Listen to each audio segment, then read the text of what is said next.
Friends ఇది వచ్చేప్పటికే techno పోవా curve 2 curve already మనం చూస్తున్నాము. సో దాని సక్సెసర్ మోడల్ కింద దీని అయితే మనం తీసుకొచ్చారు. నిజంగా దీంట్లో ఒక ఫ్యూచర్ మాత్రం నాకు చాలా క్రేజీ అనిపించింది. ఏంటి అంటే ఐఫోన్స్ లో మనం ఏ విధంగా శాటిలైట్ కమ్యూనికేషన్ చేస్తామో అదే విధంగా ఇందులో phone to phone wirelessly signal లేకపోయినా గానీ 2 కిలోమీటర్స్ రేడియస్ లో మనం ఫ్రీగా టెక్స్ట్ చేయొచ్చంట, మాట్లాడుకోవచ్చంట, ఈవెన్ ఇమేజెస్ లేదా వీడియోస్ ని కూడా ట్రాన్స్ఫర్ చేయొచ్చంట. అండ్ ఇదే కాదండి 8000 mAh ఆఫ్ ద బ్యాటరీతో ఫ్యూచరిస్టిక్ డిజైన్ తో మన ముందుకు వచ్చింది. ఆగండి ఇంతవరకు వస్తే సరిపోతుందా? కంపేర్ టు ప్రీవియస్ దాంతో పోల్చారు అన్నట్లయితే మనకి ప్రాసెసర్ లో కూడా డౌన్ గ్రేడ్ జరిగింది. అండ్ ముక్కు మీద వేలేసుకుని అవాక్ అయ్యేటువంటి విషయం ఏంటి అంటే చూద్దాం, డీటెయిల్డ్ గా మన వీడియోలో మాట్లాడుకుందాం. Hi, this is Vasu again signing in. Welcome to my channel Vasu tech blog.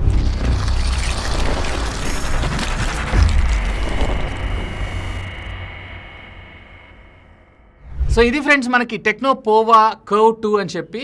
So camera deco ఏదైతే ఉందో కొంచెం డిఫరెంట్ గా వీళ్ళు మన ముందు తీసుకొని రావడం జరిగింది. అండ్ పవర్ బటన్ హైలైట్ చేస్తున్నారు, యూనిక్ గా ఇచ్చామని చెప్పి. Left and right branding and back side మీరు చూసారు అన్నట్లయితే ఇందా నేను చెప్పిన కొన్ని హైలైట్ ఫీచర్స్ ఇచ్చారు. సో దీంట్లో మొత్తం మీకు 3 కలర్స్ ఉంటాయి. సో దీంట్లో మనకి ఇప్పుడు పంపించినటువంటి కలర్ ఏదైతే ఉందో మిస్టిక్ పర్పుల్, అండ్ దీంతో పాటు మీకు గ్రే అలాగే బ్లాక్ కలర్ లో కూడా మీకు అవైలబుల్ ఉంటుంది. బాక్స్ ఓపెన్ చేయగానే ఇనిషియల్ గా యాజ్ యూజువల్లీ మనకి మొబైల్ ఉంటుంది. దీన్ని పక్కకు పెట్టేసి ఇంకా బాక్స్ లోపల కంటెంట్స్ విషయానికి వచ్చారు అన్నట్లయితే కనుక ఇక్కడ మనకు ఒక సిలికాన్ కేస్ ని అయితే ప్రొవైడ్ చేశారు.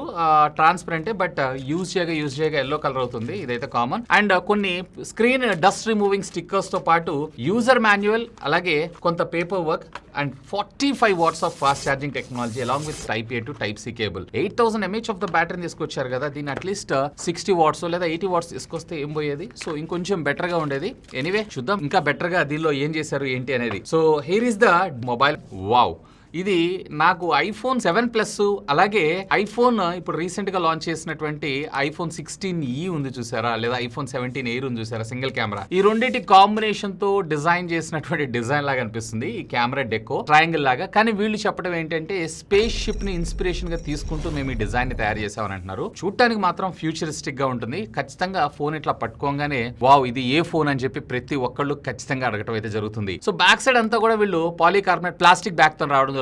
సైడ్ అంతా కూడా మనకి పాలీకార్బోనేట్ ప్లాస్టిక్. అండ్ ఫ్రంట్ వచ్చేటప్పటికే వీళ్ళు కార్నింగ్ గొరిల్లా గ్లాస్ 7i ని మన ముందు తీసుకొచ్చారు. అండ్ దీంతో పాటు దీంట్లో మనకి ఇంగ్రెస్ ప్రొటెక్షన్ అదేనండి ఐపీ రేటింగ్ వచ్చేటప్పటికే IP64 దాకా తీసుకొచ్చారు. దీంట్లో మిలిటరీ గ్రేడ్ స్టాండర్డ్స్ ఇలాంటి ఫీచర్స్ అయితే ఏమి ఇవ్వలేదు. బట్ దీంట్లో అట్లీస్ట్ IP68 ఈ రేటింగ్ దాకా వెళ్ళొచ్చు, ఎందుకంటే దీన్ని 20,000 రూపాయల బడ్జెట్ సెగ్మెంట్ లో లాంచ్ చేసే అవకాశం ఉంది. సో ఆ బడ్జెట్ సెగ్మెంట్ లో కన్సిడర్ చేయొచ్చు IP68. సో దాన్ని తెచ్చుంటే ఇంకా బాగుండేదని నా అభిప్రాయం. ముఖ్యంగా ఫోన్ థిక్నెస్ చూసారా, చాలా స్లిమ్ గా అనిపిస్తుంది. ఎందుకంటే దీంట్లో మనకి 8000 mAh ఆఫ్ ద బ్యాటరీ మన ముందు తీసుకొచ్చారు. అంత హ్యూజ్ కెపాసిటీ బ్యాటరీని తీసుకొచ్చినా కానీ of course silicon carbon battery కాబట్టి మనకి స్లిమ్ అండ్ స్లీక్ గానే ఉంటుంది. ఈ ఫోన్ థిక్నెస్ వచ్చేటప్పటికే కేవలం 7.42 mm థిక్నెస్ రావడం జరుగుతుంది. అండ్ ఫోన్ యొక్క వెయిట్ కూడా అరౌండ్ 192 grams రావడం జరుగుతుంది. నిజంగా 8000 mAh ఆఫ్ ద బ్యాటరీని మన ముందు తీసుకొచ్చినా గానీ బ్యాటరీ మేనేజ్మెంట్ గానీ అలాగే వెయిట్ బ్యాలెన్సింగ్ మాత్రం పర్ఫెక్ట్లీ ఓకే అనుకోవచ్చు. అండ్ ఈ ఫోన్ కలర్స్ లో మీరు స్పేస్ షిప్ కలర్ అదేనండి ఆ సిల్వర్ కలర్ అయితే ట్రై చేయండి. మీకు ఆల్మోస్ట్ ఆల్ రియలిస్టిక్ గా ఉంటుంది, చాలా బాగుంటుంది అది డిజైన్ అయితే. ఇక్కడ మనకు పంపించింది అయితే purple colour. And ports and buttons విషయానికి వచ్చారంటే రైట్ సైడ్ మీకు volume up and down button తో పాటు పవర్ ఆన్ ఆఫ్ బటన్ మనకి ఇక్కడ కార్బన్ ఫైబర్ లాగా మనకి ఆరెంజ్ కలర్ డిఫరెంట్ గా మనకు ప్రొవైడ్ చేశారు. చూడటానికి చాలా బాగుంటుంది. అండ్ ఫింగర్ రెస్టింగ్ పొజిషన్ కూడా పర్ఫెక్ట్లీ ఓకే. అండ్ బాటమ్ మీరు చూసారంటే speaker grille, type C communication port, primary microphone తో పాటు SIM card slot, dual physical SIM card slots ఉంటుంది, మెమరీ కార్డ్ స్లాట్ అయితే ఉండదు. లెఫ్ట్ సైడ్ ఏం లేదు. అండ్ టాప్ మీరు చూసారు అన్నట్లయితే సెకండరీ నాయిస్ క్యాన్సిలేషన్ మైక్రోఫోన్ కూడా మనకి ఇక్కడ ప్రొవైడ్ చేయడం జరిగింది. ఫోన్ ఇన్ హ్యాండ్ ఫీల్ మాత్రం చాలా బాగుంటుంది. ఎందుకంటే మీకు స్లిమ్ అండ్ స్లిక్ తో పాటు సైడ్స్ డ్యూయల్ కర్వ్ ఇచ్చారు కాబట్టి, అంటే లెఫ్ట్ అండ్ రైట్ మనకు కర్వ్ ఉంటుంది కాబట్టి ఇన్ హ్యాండ్ గ్రిప్ కూడా చాలా బాగుంటుంది. అండ్ వీళ్ళు మనకు ప్రొవైడ్ చేసినటువంటి కేస్ ని మనకు ప్లేస్ చేసి చూసారు అన్నట్లయితే ఈ విధంగా. సో ఇది లైట్ గా మీకు బ్లాక్ కలర్ సిలికాన్ కేస్ తోటి రావడం జరుగుతుంది కాబట్టి డిజైన్ కన్నా గానీ ముఖ్యంగా కలర్ ని ఇది కొంచెం డల్ చేస్తుంటుంది. దీని అయితే గుర్తుపెట్టుకోండి. బట్ కేస్ లేకుండా ఇది ఫెంటాస్టిక్. ఈవెన్ సైడ్ కార్నర్స్ కూడా కొంచెం మనకి హైట్ ఇచ్చారు కాబట్టి ఫోన్ ఎప్పుడైనా పొరపాటు ఇట్లా జేజార్ కింద పడ్డా గానీ ఇది డ్యామేజ్ అయ్యేటువంటి అవకాశాలు కూడా తక్కువే. అండ్ దీంట్లో మనకి కేస్ అయితే ఇచ్చారు కానీ మనకి స్క్రీన్ గార్డ్ ప్రొటెక్టర్ అయితే మనకు ప్రొవైడ్ చేయలేదు. సో ఆఫ్టర్ మార్కెట్ ఇమీడియట్ గా మీరు పర్చేస్ చేసిన తర్వాత స్క్రీన్ గార్డ్ అయితే వేసుకోవాల్సి ఉంటుంది. ఫస్ట్ ఆఫ్ ఆల్ దీనిలో ఉన్నటువంటి డిస్ప్లే గురించి మాట్లాడుకుందాం. సో దీంట్లో మనకి 6.72 inches కి సంబంధించినటువంటి full HD plus AMOLED display, అది కూడా 144 స్క్రీన్ రిఫ్రెష్ రేట్ తో రావడం జరుగుతుంది. HDR10+ కంటెంట్ సపోర్ట్ చేస్తుంది. డాల్బీ విజన్ లాంటి కంటెంట్ అయితే మీకు సపోర్ట్ చేయదు, కానీ కలర్స్ మాత్రం పంచిగా, ఈవెన్ డిస్ప్లే కూడా చాలా బ్రైట్ అనిపిస్తుంది. అండ్ దీంట్లో ఏకంగా వీళ్ళు 4500 nits off peak brightness mode అంటే HBM మోడ్ లో యూజ్ యూస్ చేశారంటే అది రావడం జరుగుతుంది. నిజంగా డిస్ప్లేలో బాగానే ఇన్వెస్ట్ చేశారని చెప్పుకోవచ్చు. అండ్ ఈవెన్ దీంతో పాటు మనకి SGS బ్లూరే ప్రొటెక్షన్ అలాగే PWM డిమ్మింగ్ ఇలాంటి ఫీచర్స్ అన్ని వెరీ కామన్. ఈవెన్ డిస్ప్లే కూడా మీకు పంచిగా కలర్స్ అన్ని కూడా అండ్ క్రిస్ప్ అండ్ క్లియర్ గా కనపడటమే జరుగుతుంది. ఆడియో డిపార్ట్మెంట్ లోనే వీళ్ళు కొద్దిగా కాంప్రమైజ్ అయ్యారు. దీంట్లో మనకు కేవలం సింగిల్ స్పీకర్ మాత్రమే రావడం జరుగుతుంది, సెకండరీ స్పీకర్ అయితే ఉండదు. సో ఇది ఇయర్ పీస్ లాగా వర్క్ చేయడం జరుగుతుంది. బట్ ఇంట్రెస్టింగ్ పార్ట్ ఏంటి అంటే దీంట్లో మనకి డాల్బీ అట్మాస్ ఫీచర్ ని కూడా యాడ్ చేయడం జరిగింది. సో ఆడియో పరంగా ఒకవేళ మీకు దగ్గర ఉన్నటువంటి IEMs కానీ లేదా ఇయర్ ఫోన్స్ కానీ లేదా TWS కానీ ఇలాంటివి డాల్బీ అట్మాస్ సపోర్ట్ చేస్తే మాత్రం తీసుకోవచ్చు. అండ్ వైర్ అండ్ వైర్లెస్ లో మీరు హైరెస్ ఆడియో సపోర్ట్ కూడా తీసుకోవచ్చు. ఇక బ్యాటరీ విషయానికి వచ్చారు అన్నట్లయితే దీంట్లో మనకి 4th generation silicon carbon battery టెక్నాలజీని యూస్ చేశారు. 8000 mAh of the battery and 45 watts of fast charging technology. 0 to 50% of the charging under 30 minutes లో కంప్లీట్ అవుతుంది. కానీ ఆల్మోస్ట్ ఆల్ ఇది 100% ఛార్జ్ అవడానికి around 1 hour 10 minutes 1 hour 20 minutes దాకా మీకు time తీసుకోవడం జరుగుతుంది. ఒకవేళ మీరు కనుక మోడరేట్ యూజర్ అయి ఉన్నట్లయితే కనుక ఆరామ్సే 2.5 days బ్యాటరీ బ్యాకప్ రావడం జరుగుతుంది. ఒకవేళ లేదు రెగ్యులర్ గా ఇంక్లూడింగ్ 5G గేమింగ్ కూడా ఆడారు అనుకోండి, ఎంత వరస్ట్ లో వరస్ట్ సినారియో తీసుకున్నా 1.5 day to 2 days మీకు బ్యాటరీ బ్యాకప్ పక్కాగా రావడం జరుగుతుంది. బ్యాటరీ పరంగా మాత్రం I'm fully satisfied. And by the way దీంట్లో మీకు ఏ విధమైనటువంటి వైర్లెస్ ఛార్జింగ్ టెక్నాలజీ సపోర్ట్ ఉండదు, కానీ వైర్ ద్వారా మీరు రివర్స్ 22.5 watts ఏమో అవుట్పుట్ ఛార్జ్ చేసుకొని మరొక మొబైల్ ఫోన్ అయితే ఛార్జ్ చేసుకోవచ్చు. అండ్ ఇంతేకాదు AI కూడా మనకి మన రీజనల్ లాంగ్వేజెస్ అంటే తమిళ్ ఇచ్చారు, హిందీ ఇచ్చారు, గుజరాతీ ఇచ్చారు, మన తెలుగు అయితే లేదు. ఓవరాల్ గా ఒక 5 different లాంగ్వేజెస్ కి ఇది సపోర్ట్ చేయడం జరుగుతుంది, which is good. Maybe in future లో ఓటా అప్డేట్స్ లో మరిన్ని లాంగ్వేజెస్ సపోర్ట్ ని కూడా మన ముందు తీసుకొచ్చేటువంటి అవకాశం అయితే ఉంది.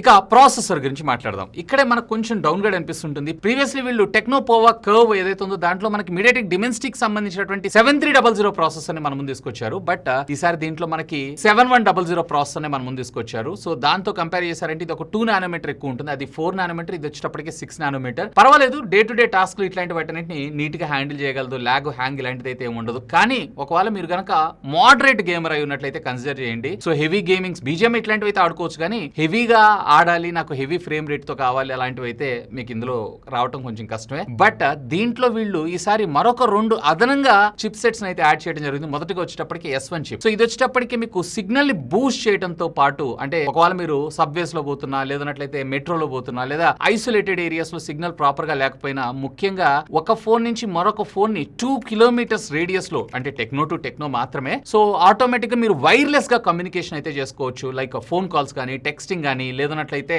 ఇమేజెస్ లేదా వీడియోస్ ని షేర్ చేసుకోవడం కానీ, ఇవన్నీ కూడా చేసుకోవచ్చు అంట. సో ఇది ఎలా చేస్తున్నారు ఏంటి అంటే దీంట్లో వీళ్ళు వాడేటువంటి ఆ లో రేడియో ఫ్రీక్వెన్సీ సిగ్నల్స్ ద్వారా ఇది పాసిబుల్ అని చెప్తున్నారు. ఐఫోన్స్ ఇట్లాంటి వాటిలో మనం శాటిలైట్ కమ్యూనికేషన్ చేస్తూ ఉంటాం, బట్ ఇది వచ్చేటప్పటికి టెక్నో టు టెక్నో మాత్రమే. బట్ సంథింగ్ ఈ బడ్జెట్ లో వీళ్ళు ఇదైతే ట్రై చేశారు. అండ్ దీంతో పాటు మరొక G1 చిప్ ని కూడా తీసుకొచ్చారు. బేసిక్ గా వరల్డ్ లో ఇంతవరకు ఏ మొబైల్ ఫోన్ లోనూ లేనటువంటి విధంగా 25G బ్యాండ్స్ ఇది సపోర్ట్ చేయడంతో పాటు దీంట్లో ఉన్నటువంటి నెట్వర్క్ సిగ్నల్ యాంప్లిఫికేషన్ టెక్నాలజీ ఏదైతే ఉందో బెటర్ సిగ్నల్ ని ఇది ప్రొవైడ్ చేయగలరంట. సో ఈసారి వీళ్ళు పెర్ఫార్మెన్స్ కన్నా గానీ ఇలాంటి యూస్ఫుల్ ఫీచర్స్ మీద అయితే కాన్సన్ట్రేట్ చేశారు. యూస్ఫుల్ ఎందుకు అంటున్నానంటే నెట్వర్కింగ్ మెయిన్ ఇంపార్టెంట్ కాబట్టి కంపేర్ టు దానికన్నా కానీ. బట్ ఏదైనా కానీ ప్రీవియస్లీ 7300 తో కంపేర్ చేశారంటే ఇక్కడ మనకి డౌన్ గ్రేడ్ జరిగిందని చెప్పొచ్చు. ఇంకొక పెద్ద ట్విస్ట్ ఏంటి అంటే ఇందులో మనకి LPDDR5X టెక్నాలజీకి సంబంధించిన ర్యామ్ ని యూస్ చేశారు. బట్ UFS 2.2 స్టోరేజ్ ని మన ముందు తీసుకొచ్చారు. అది ఎలా ఉంది అంటే ర్యామ్ ఏమో అమంతా లేపేశారు, అండ్ స్టోరేజ్ వచ్చేటప్పటికే నార్మల్ మినిమం ది యూస్ చేశారు. అట్లీస్ట్ 3.1 ని తీసుకొచ్చినా కానీ ఇంకొంచెం బెటర్ గా ఉండేది. బట్ దీని అయితే గుర్తుపెట్టుకోండి, రోమ్ స్టోరేజ్ మాత్రం వెరీ లెస్ అని చెప్తాను. అండ్ ఇది Android 16 out of the box, మరొక 2 మేజర్ ఆపరేటింగ్ సిస్టమ్ అప్గ్రేడ్స్, మరొక 3 years ఆఫ్ సెక్యూరిటీ ప్యాచెస్ ని మనకు ప్రొవైడ్ చేస్తారు. అండ్ బై డిఫాల్ట్ గా వీళ్ళ ఓన్ డైలర్ ని ఇస్తారు కాబట్టి అవతల వాళ్ళకి కాల్ రికార్డ్ చేసేటప్పుడు ఎలాంటి నోటిఫికేషన్ లేకుండా మీరు కాల్స్ అయితే రికార్డ్ చేసుకోవచ్చు. అండ్ దీంట్లో వీళ్ళకి సంబంధించినటువంటి ఎల్లా ని కూడా ఇచ్చారు. సో బేసిక్ గా ఏకి సంబంధించినటువంటి ఎల్లా ఇది. దీంతో మీరు కాల్స్ ని సమరైజ్ చేసుకోవటం, ఈవెన్ వాట్సాప్ లో ఎలాంటి ఫోన్ ని టచ్ చేయకుండా మెసేజెస్ ని రిప్లై ఇచ్చుకోవటం, వాయిస్ ని ఏ సహాయంతో మరింత బెటర్ బ్యూటిఫుల్ గా యాంప్లిఫై చేస్తుందంట. ముఖ్యంగా నాయిస్ రిడక్షన్ చేస్తుంది. ఫోన్ కాల్స్ మాట్లాడుతున్నా, గేమింగ్ ఆడుతున్నా, ఒకవేళ మీరు జూమ్ మీటింగ్స్ లేదా మైక్రోసాఫ్ట్ టీమ్ మీటింగ్స్ ఇలాంటి వాటన్నిటిలో కూడా ఏని యూస్ చేస్తూ నాయిస్ రిడక్షన్ టెక్నాలజీని కూడా యూస్ చేశారంట. బేసిక్ గా అది మనకి డే టు డే లైఫ్ లో almost all majority of the mobile phones అన్నిట్లో చూస్తున్నారు. బట్ ఇందులో ఏని యూస్ చేస్తూ ఈ టెక్నాలజీని అయితే యూస్ చేశారంట, విచ్ ఇస్ క్వైట్ డీసెంట్ అని నా అభిప్రాయం. ఇక మెయిన్ కెమెరాలో కూడా ప్రీవియస్లీ మనకి 64 మెగాపిక్సెల్ కెమెరాని తీసుకొస్తే ఈసారి 50 మెగాపిక్సెల్ కెమెరాని మనం ముందు తీసుకొచ్చారు. ఏ సెన్సర్ వాడారు ఏంటి అనే ఇన్ఫర్మేషన్ అయితే ఏం లేదు. పర్వాలేదు, డీసెంట్ ఫోటోగ్రాఫ్స్ అయితే ఇక్కడ మీరు క్యాప్చర్ చేసుకోవచ్చు. అండ్ దీంట్లో మీకు ఆప్టికల్ ఇమేజ్ స్టెబిలైజేషన్ కూడా ఉండదు, కేవలం ఎలక్ట్రానిక్ ఇమేజ్ స్టెబిలైజేషన్ మాత్రమే. ఇక చూడటానికి ఇక్కడ 3 కెమెరాస్ అన్నట్లు ఉంటాయి, కానీ మరొకటి వచ్చేటప్పటికి 2 మెగాపిక్సెల్ కెమెరా. సో ఈ 2 మెగాపిక్సెల్ గురించి మనం ఎంత తక్కువగా మాట్లాడుకుంటే అంత మంచిది. అండ్ ఫ్రంట్ వచ్చేటప్పటికి వీళ్ళు 13 మెగాపిక్సెల్ సెన్సార్. అండ్ పర్లేదు, దీంతో కూడా డీసెంట్ ఈ బడ్జెట్ సెగ్మెంట్ లో ఎక్కువగా అయితే మనం ఎక్స్పెక్ట్ చేయలేం. బట్ కొంచెం బెటర్ కెమెరా సెగ్మెంట్స్ తీసుకొచ్చి ఉంటాయి. ఎందుకంటే ఈ ప్రాసెసర్ కూడా చిన్నదేం కాదు, అప్ టు 200 మెగాపిక్సెల్ దాకా సపోర్ట్ చేస్తుంది. కాబట్టి అట్లీస్ట్ వీళ్ళు అదే 64 ఇంచి మరొక 12 megapixel ultra wide angle and front 20 megapixel అనేది తెస్తే బాగుండేది. అండ్ వీడియో రికార్డింగ్ కాంపాక్టబిలిటీస్ లో కూడా మీకు రేర్ అలాగే ఫ్రంట్ రెండింటిలో కూడా 2K 30 FPS లో మీరు వీడియోస్ అయితే రికార్డ్ చేసుకోవచ్చు. అఫ్ కోర్స్ దీంట్లో మనం ఏని యూజ్ చేస్తూ స్కైని కలర్ చేంజింగ్ ఇవన్నీ ఆల్రెడీ మనం రెడ్మీ ఇలాంటి ఫోన్స్ లో షామీలో చూస్తున్నాం. సేమ్ ఫీచర్స్ ని మనం ఇందులో యాడ్ చేశారు. కాకపోతే ఇందాక చెప్పడం మర్చిపోయాను, ఇందులో మనకి ఆపరేటింగ్ సిస్టమ్ లో ఈ wall paper 3D depth wall paper ఏదైతే ఉందో ఫెంటాస్టిక్ ఉంది. ఇక్కడ చూడండి, నేనైతే నా ఫోటో పెట్టాను. సో ముఖ్యంగా అంటే 3D డెప్త్ అంటే అందరూ ఆల్మోస్ట్ ప్రతి బ్రాండ్ ఇస్తుంది కదా అంటే ఇక్కడ థీమే వాళ్ళు అలా చేశారు. సో ఇక్కడ నా ఫోటో వెనకాల ఐకాన్స్ వచ్చేలాగా ఒక 3D కైండ్ ఆఫ్ ఇమేజ్ అయితే ఇది క్రియేట్ చేస్తుంది, విచ్ ఈస్ వెరీ గుడ్. కొంచెం ఇంట్రెస్టింగ్ గా అనిపిస్తుంది ఫోన్ యూజ్ చేసేటప్పుడు. మేబీ తర్వాత అన్ని ఫోన్స్ లో మనం కామన్ గా చూసినా ఆశ్చర్యపడాల్సిన విషయం అయితే లేదు. ఇక కనెక్టివిటీ విషయానికి వచ్చారు అన్నట్లయితే కనుక ఇందులో మనకి డ్యూయల్ బ్యాండ్ వైఫై ఉంటుంది. అలాగే బ్లూటూత్ 5.4 టెక్నాలజీతో పాటు ఐఆర్ బ్లాస్టర్ గానీ NFC గానీ ఏం ప్రొవైడ్ చేయలేదు. ఆల్మోస్ట్ ఆల్ అన్ని సెన్సర్స్ తో పాటు ఏ బేస్డ్ ఫేస్ అన్లాక్ అలాగే ఆప్టికల్ ఫింగర్ ప్రింట్ స్కానర్ కూడా మనం తీసుకొచ్చారు. అండ్ పొజిషన్ కూడా పర్వాలేదు, డీసెంట్ గా కింద బాటమ్ లోనే ఉంది. సో ఓవరాల్ గా చెప్పాలన్నట్లయితే ఒకవేళ మీ బడ్జెట్ స్ట్రిక్ట్లీ 20,000 రూపాయలు, దాంట్లో ఒక మంచి డిస్ప్లే, గుర్తుపెట్టుకోండి ఓన్లీ డిస్ప్లేనే, మళ్ళీ ఆడియోలో సింగిల్ స్పీకర్ కి మీరైతే అడ్జస్ట్ అవ్వాల్సి ఉంటుంది. And long lasting battery backup కావాలనుకుంటున్నారు అన్నట్లయితే, ఎందుకంటే దీంట్లో మనకి 8000 mAh ఆఫ్ ద బ్యాటరీ మనం ముందు తీసుకొచ్చారు. బట్ ఛార్జింగ్ మాత్రం ఆల్మోస్ట్ ఆల్ మీకు 1.5 hour దాకా టైం తీసుకోవడం జరుగుతుంది. అండ్ స్లిమ్ ఫార్మ్ ఫ్యాక్టర్ లో కర్వ్డ్ డిస్ప్లే, ఈవెన్ చూడటానికి డిజైన్ పరంగా బాగుండాలి అని అనుకుంటే కనుక simply do have a look on that. Or else ఈ బడ్జెట్ సెగ్మెంట్ ఇవాళ మెజారిటీ ఆఫ్ ద బ్రాండ్స్ కూడా ఏమంత పెద్దగా మనకు తీసుకొని రావట్లేదు. Mostly if I'm not wrong దీన్ని ప్రీవియస్లీ అది 15,000 16,000 రూపాయలకి లాంచ్ చేశారు. కాబట్టి ఇది 20,000 రూపాయల బడ్జెట్ సెగ్మెంట్ లో తెచ్చే అవకాశం ఉందని నేను అనుకుంటున్నాను. Hope for the best. Anyway, ఇంకా మీకు ఏమైనా డౌట్స్ ఉంటే లెట్ మీ నో, ఖచ్చితంగా కామెంట్ చేయండి. సాధ్యమైనంత వరకు వాటన్నిటికి కూడా రిప్లై ఇస్తాను. That's all for today. This is Vasu signing off. Have a great day.